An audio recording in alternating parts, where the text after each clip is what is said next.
June ৬ এই শহীদ মিনার থেকেই যৌক্তিক কোটা সংস্কার আন্দোলন শুরু হয়।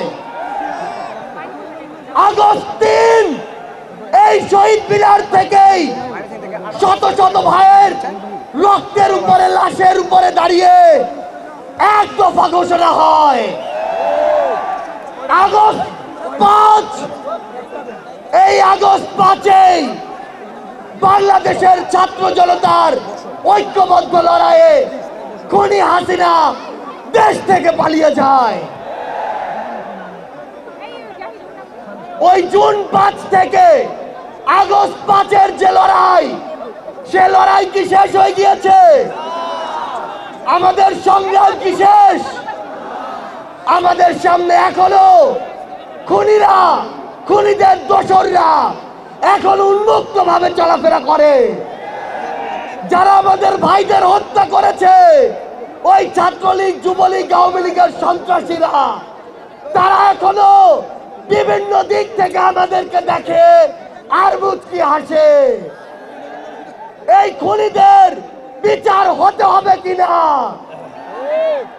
আবার যারা আহত যোদ্ধা রয়েছে, শহীদ পরিবার রয়েছে, তাদের এই খুনের বিচার হতে হবে কিনা, আমরা অবিলম্বে অন্তর্বর্তীকালীন সরকারকে একটি আহ্বান জানাতে চাই।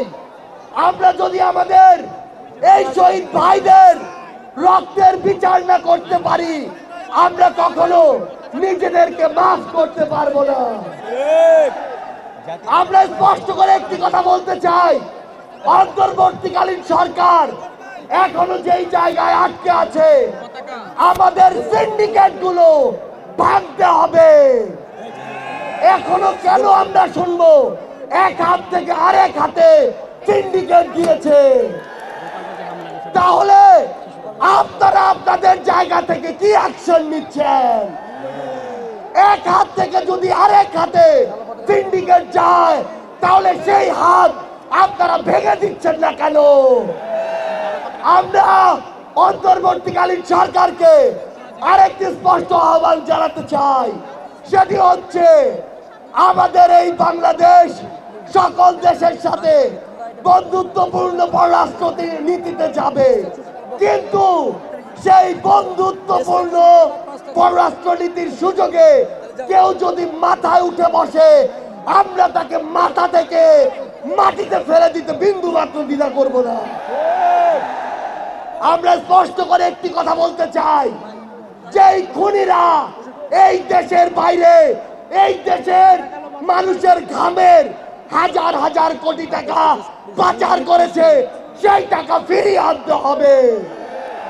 আমরা স্পষ্ট করে বলতে চাই, ওই গোপালগঞ্জে যেই খুনির দোসররা এখনো ঘাটতি মেরে আছে, তাদেরকে আইনের আওতায় বিচার করতে হবে। গোপালগঞ্জে এখনো কিভাবে আমাদের এই অভ্যুত্থানের যোদ্ধাদের উপরে হামলা হয়, আমরা প্রশাসনকে, পুলিশকে স্পষ্টভাবে বলতে চাই, পুরো বাংলাদেশে আমাদের এই যোদ্ধাদের, ফ্যাসিস্ট বিরোধী আন্দোলনকারীদের নিরাপত্তা যদি না দিতে পারেন, তাহলে ওই চেয়ারে কোন আইন শৃঙ্খলা রক্ষাকারী বাহিনীর বসে থাকার কোনো অধিকার নেই। আমরা স্পষ্ট করে শুধু একটি কথাই বলতে চাই, আমরা এই অন্তর্বর্তীকালীন সরকারের কাছে আমরা এই গণহত্যার বিচার চাই। আমরা সিন্ডিকেট থেকে আমাদের মানুষের মুক্তি চাই। আমরা পাচারকৃত অর্থ ফেরত চাই। আমরা দ্রব্যমূল্য নিয়ন্ত্রণ করে মানুষের স্বস্তি চাই। আমরা আহত যোদ্ধাদের সুচিকিৎসা চাই।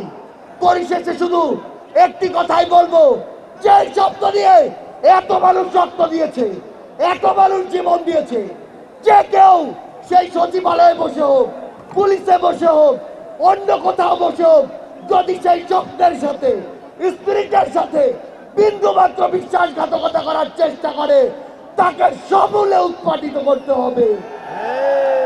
আমাদের আবারও দেখা হবে সংগ্রামের লড়াইয়ে অথবা রাজপথের বিজয়ে। ইনকিলাব জিন্দাবাদ।